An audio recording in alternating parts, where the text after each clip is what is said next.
Alors autour de la table, nous avons Frédéric Averinox. Entre autres, c'est lui qui nous reçoit autour de cette table. Je vais l'appeler l'amiral, si vous voulez bien, parce que vraiment, avec 700 000 passagers, 5 bateaux, puis il cache parce qu'il en a d'autres bateaux. Dans l'Exploit 15, nous on est un petit, hein, mais Paris, c'est le premier port de tourisme fluvial mondial.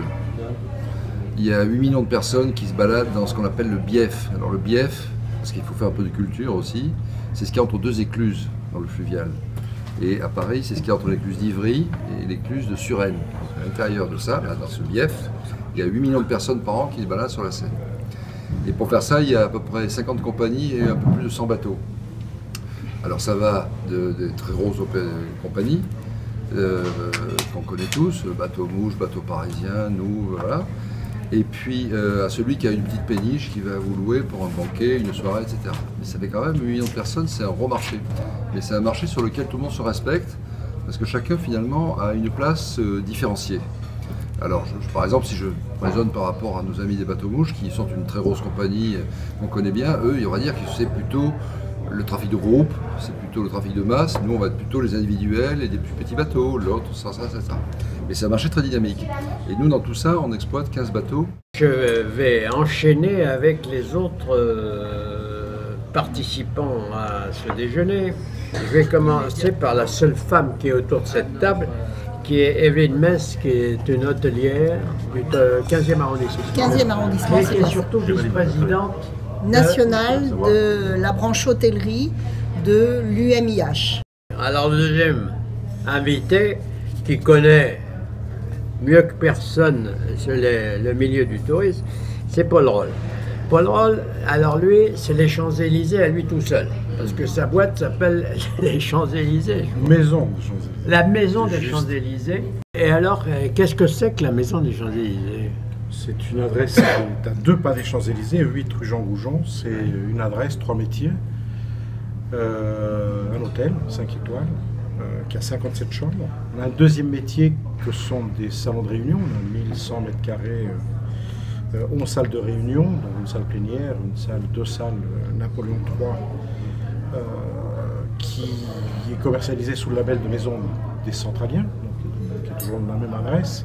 Et un troisième métier qui est un métier de restaurateur. Donc, on a un restaurant qui s'appelle la Table du 8. Le quatrième invité, c'est mon voisin de droite. Ça n'a rien à voir avec la politique, je le dis tout de suite. C'est lui, alors c'est un agent de voyage. C'est un vrai agent de voyage, il en a une vingtaine. Hein. Une trentaine. Et c'est le patron de l'agence Voloris. Voloris Voyage, c'est Didier Manin qui est connu dans la profession. Alors la cinquième invité, alors lui c'est spécial, c'est Jacques Maillot. Lui c'est spécial, c'est un cumulard. J'appellerais ça un cumulard parce que il est à la fois, écoutez bien, il est à la fois acteur, chansonnier, et quel chansonnier, propriétaire d'un théâtre, les Deux Ânes, c'est connu, il fait partie de l'histoire de Paris. Et il est sur les chaînes de télévision. Oui, Paris Première. Paris Première. Les grosses têtes, mais les grosses têtes, j'ai l'impression que tu renacles un peu avec la formule Ruquier. Non, je redacle pas, mais moi j'ai eu la chance de faire les grosses têtes pendant 22 ans avec Philippe Bouvard, avec Jean-Yann, avec Jean Dutour, etc. Donc, un autre niveau. C'est plus la même chose. Donc, je pense que c'est un changement de génération, c'est un changement d'approche des choses qui correspond peut-être pas tout à fait à ma tournure d'esprit. Donc, je crois qu'il faut laisser la place aux jeunes. Moi, j'aurais été directeur de chaîne, je pense que j'aurais peut-être changé de titre et puis j'aurais fait quelque chose de neuf. Parce que faire du neuf avec du vieux, c'est toujours hasardeux. Heureusement, ça marche, mais c'est toujours difficile. Et puis franchement, j'ai tellement plein de choses à faire que aller aux grosses têtes tous les matins pour enregistrer, c'est une contrainte. Et ça me fait lever à 7 h du matin. Et moi, je me couche à 3 h du matin tous les jours, ou 2 h. Donc à un moment, je ne peux plus faire ce que j'ai fait pendant des années. Et d'ailleurs, pourquoi se couche-t-il à 2 h du matin? Parce que c'est pour ça qu'il est appelé cumulard. Parce qu'en même temps qu'il a toutes les activités qui viennent nous dépeindre, il est restaurateur. Lui, il est restaurateur, il a créé un restaurant, contigu au théâtre d'ailleurs. Mitoyen Hein? même. Mitoyen, oui, carrément. c'est-à-dire que les gens, après s'être nourris l'esprit, peuvent aller se nourrir l'estomac. Et son restaurant s'appelle le Sanglier Bleu. Pourquoi Sanglier Bleu d'ailleurs? Pourquoi le sanglier bleu? On a fait des recherches, on ne trouve pas. Alors il y a différentes interprétations, le reflet du sanglier. Et il y a aussi le phénomène de quartier où il y a beaucoup d'animalerie de couleurs. Le perroquet vert, l'âne rouge. Alors, deuxième séquence, Alors, là je deuxième m'adresse séquence. immédiatement à notre hôtelière en lui demandant où on en est des fameuses taxes. La taxe de séjour. Bah, Ça, c'est déjà, Marie-Manon. l'année dernière, on a essayé brutalement de nous multiplier la taxe de séjour par 5. Le projet a été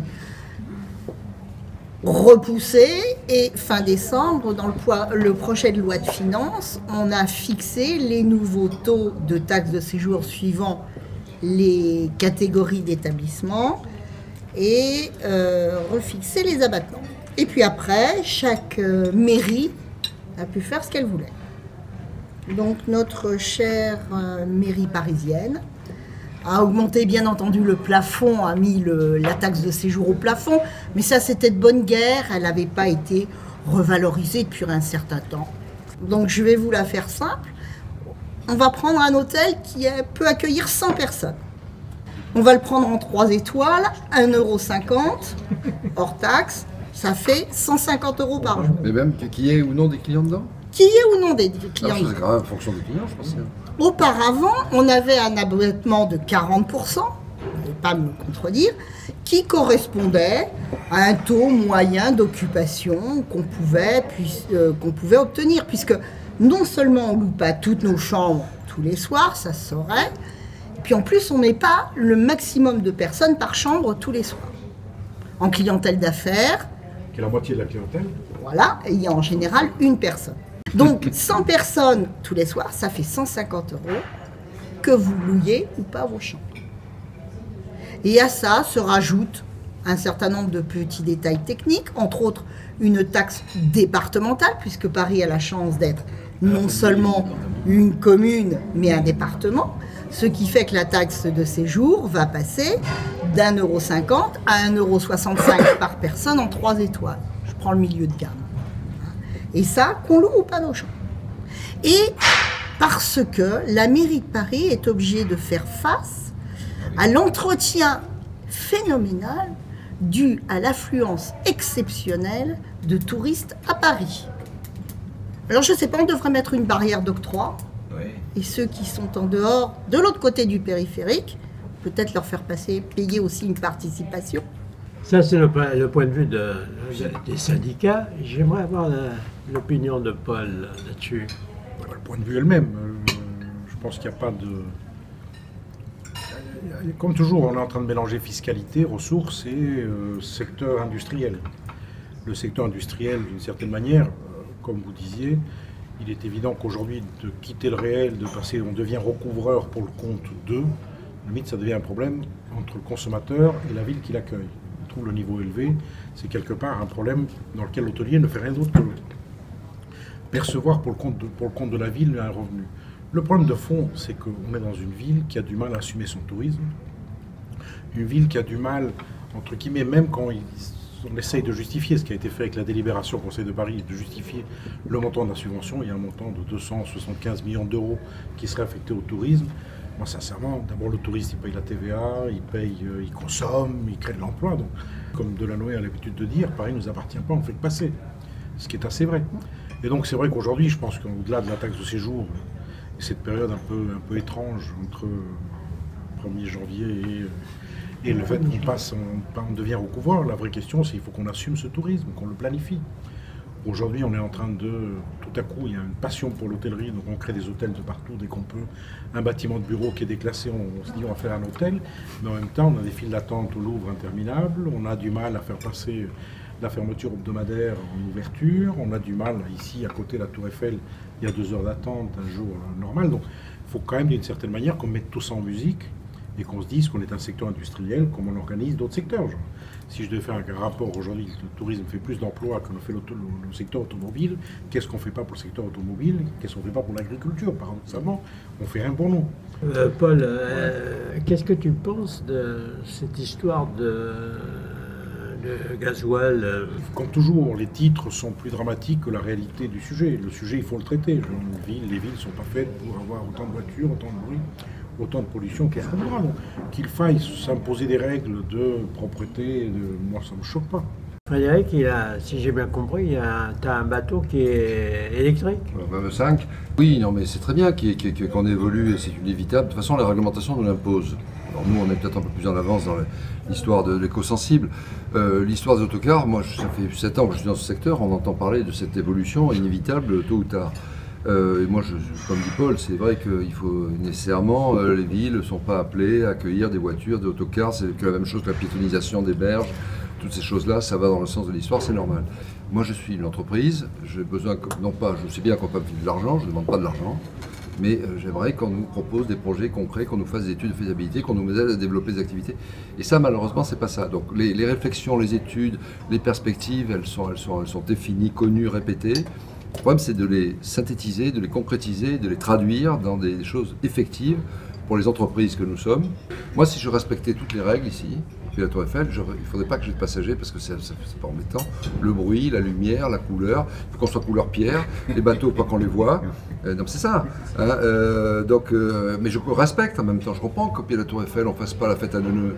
Et je suis le premier à dire, mais c'est vrai qu'on a d'un côté une volonté manifeste, répétée, affirmée, politique de tout le monde. Il faut développer les activités, et elles se développent d'ailleurs, hein, heureusement, parce que pareil c'est magnifique, et puis on est quand même un certain nombre à avoir des activités assez dynamiques. Mais je trouve que tout ça manque un peu de coordination et de choses pratiques pour les entreprises que nous sommes, alors qu'en effet les diagnostics sont connus. Paul. Aujourd'hui, la seule chose qu'on attend, je pense que c'est que l'État et toutes les différentes strates de l'État retrouvent le rôle qui est leur rôle aujourd'hui. Il n'y a plus de subventions, il n'y a plus d'aide, etc. Donc ils retrouvent le rôle qui est le sien. Que le secteur privé fasse son métier de privé, et que tous les deux trouvent un endroit, et qu'ils trouvent un endroit et pas 50 endroits dans lequel on se dit au fond qu'est-ce qu'on va faire. Moi je veux un interlocuteur qui est capable de me dire à qui je dois parler. Si c'est à la ville, si c'est à la préfecture, si c'est l'État, si c'est la région. Je veux, à la limite, si on me donnait que ça, un guichet unique, je serais très heureux. Dernière question sur cette séquence. Quelle a été la conséquence des attentats du début janvier sur l'exploitation du tourisme à Paris? Déjà, le mois de janvier n'est pas un des mois où il y a le plus de fréquentation à Paris. Donc, c'est vrai que sur les enquêtes que j'ai pu mener sur les adhérents, on a une petite baisse de fréquentation qui n'est pas générale. Il y en a certains qui ont une augmentation. Ça dépend. Des catégories ? C'est trop court. Non, même pas. Des quartiers et puis des contrats qu'on avait passés. C'est très variable. Donc sur une aussi courte période, il est difficile d'en tirer un enseignement. Puis il y a d'autres facteurs qui ont joué un rôle. On a eu très peu d'annulations le lendemain des attentats. Les gens qui devaient venir sont venus. Il y a eu des annulations après. Alors c'est vrai que les Américains, dans certains cas, ont eu très peur de venir à Paris. Un certain nombre de sociétés américaines ont dit on bloque tout pour l'instant, on viendra plus tard. Que les gens du Moyen-Orient se sont fait un peu plus frileux aussi. Mais l'inquiétude, c'est pour les mois à venir. Mon expertise, comme je l'ai dit, c'est plutôt envoyer des Français à l'étranger. Hein. Nous, ça rejoint les mêmes chiffres. C'est le Maroc, l'Afrique du Nord en général. Le Maroc, je crois, il y a certains tour opérateurs sont à moins 65%. Donc il y a eu un coup de frein terrible. Mais bon, on est habitué à ces variations, à chaque événement, il y a un coup d'arrêt, et puis petit à petit, rapidement, les choses se remettent en place, redémarrent. Même l'Égypte reprendrait petit à petit. Donc, en fait, ça rejoint ce qu'on dit. Nos clients, on arrive à en faire notre affaire, on arrive à lui redonner envie. Après, les vraies contraintes, c'est plutôt les contraintes administratives, financières, juridiques, qui nous empêchent de travailler à plein régime, quoi. Mais les clients, on arrive toujours à les retrouver et on arrive toujours à relancer la machine. C'est même miraculeux, hein. Je me rappelle au lendemain du 11 septembre, moi j'avais l'impression que ça y est, nos métiers étaient terminés. Et pour autant, 2 mois après, les réservations reprenaient et on redémarrait. Juste une petite nuance quand même qui, à mon sens, va peser. Vous, pour l'instant, ces problèmes de sécurité ont été vécus par le consommateur, qu'il soit français ou étranger, dans la mesure où c'était ponctuel. Et là, depuis un mois, les médias nous parlent d'une situation globale, permanente. Monsieur Valls a dit aux gens, après tout, il va falloir vous habituer à vivre avec ça. Est-ce qu'on peut aujourd'hui dire comment va réagir le consommateur dans ce cadre-là? Moi non plus. Bon, contrairement à ce que dit Bertrand, comme justement maintenant c'est un mouvement général, mondial, les gens vont faire avec. Et les gens, ils ont envie de soleil, ils ont envie d'aller à l'île Maurice, ils ont envie d'aller s'oxygéner, de partir en famille. Visiter Paris aussi. Visiter Paris pour votre partie, pour la mienne, aller à l'île Maurice. En fait, les gens, ils vont pas rester scotchés devant TF1. Voilà. Au Portugal. Les gens vont pas. Attends, j'ai pas fini. Les gens vont pas rester scotchés sur TF1 parce que il y a un cinglé qui a commis un crime, quoi. Et à un moment donné, la nature, l'envie de vivre reprend ses droits, quoi. Bon, je peux dire 2 mots sur cette Vas-y. Moi, j'ai été frappé parce qu'en effet, le mois de janvier, c'est un mois faible. Mais malgré tout, c'est un mois. Et moi, je suis à plus 10% en janvier, alors que mes collègues sont à moins, je sais pas quoi. Et je me suis dit, mais pourquoi? J'ai essayé de comprendre pourquoi, parce que quand même, toute chose égale par ailleurs. Alors, je peux dire, parce qu'on est les meilleurs. C'est pas parce qu'on est les meilleurs. C'est parce qu'en réalité, nous, justement, de Paris, on est beaucoup plus tourné vers les individuels que vers le B2B. Je parle dans la activité qui fait tourner le truc au mois de janvier, c'est-à-dire la billetterie, les gens qu'on voit sur le bateau qui vont faire un tour. Et bien en janvier, finalement, les touristes qui étaient là, on les a eus comme d'habitude. En revanche, certains de mes collègues, qui eux sont beaucoup plus dépendants du B2C, du B2B, c'est les intermédiaires, là il y a eu beaucoup d'annulations. Les groupes, les tours opérateurs, les machins, tout annulé. Nous, rien n'était annulé, les gars, ceux qui étaient là en janvier, à la Tour Eiffel, ils sont venus sur le bateau. Donc déjà, c'est bon. D'autant que moi je pense que c'est pas la même situation qu'il y a quelques années. Alors c'est vrai qu'aujourd'hui il faut faire attention partout et tout, mais ces drames qu'on a eus sont des drames assez ciblés malgré tout. C'est pas comme si c'est attaques dans le métro, dans le bus et tout ça. On voit que ça s'est ciblé.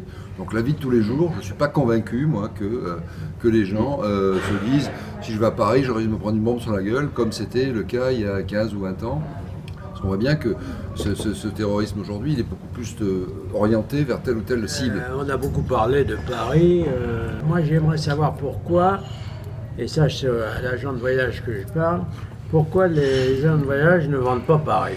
La chose est bien organisée. Tu as les agences outgoing et les agences réceptives. Moi, aujourd'hui, Bois Doris, c'est une agence outgoing.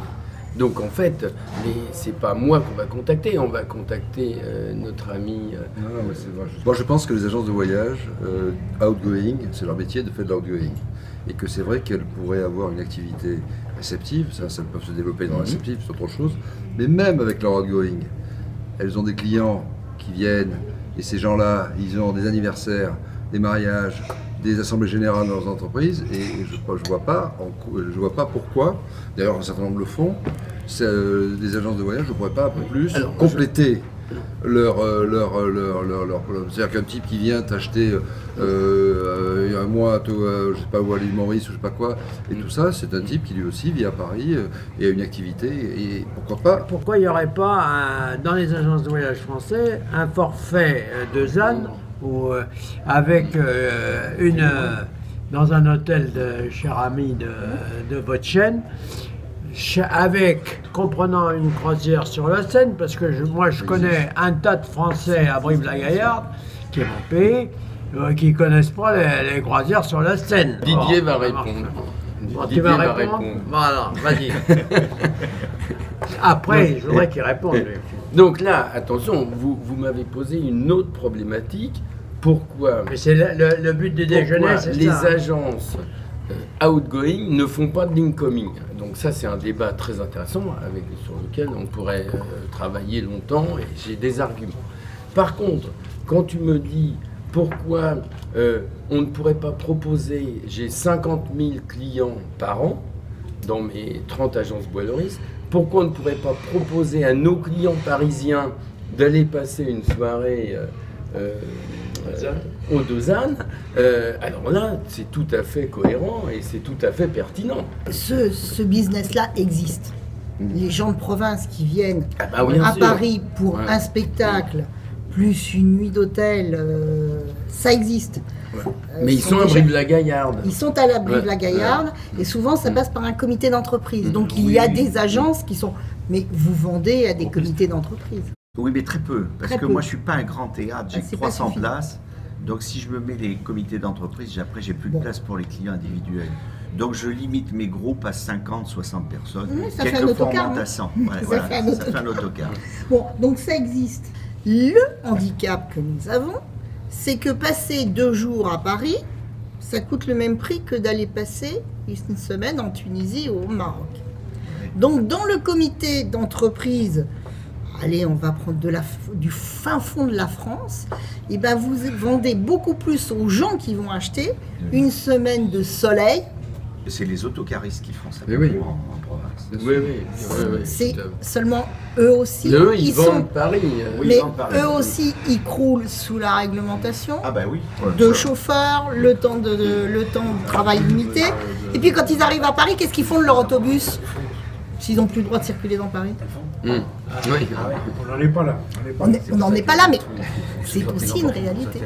Jacques, c'est peut-être une bouteille à la mer que nous jetons aujourd'hui. Je vous remercie tous d'être venus à ce... Vous avez été un peu d'ailleurs les cobayes de notre opération. Et je voudrais terminer par une simple question. On a essayé d'être concret, ce qui n'est pas facile. Je voudrais vous demander à chacun quelle est votre idée prioritaire pour l'année à venir. Paul. Ah, ton soupir. La grande priorité. De la stabilité.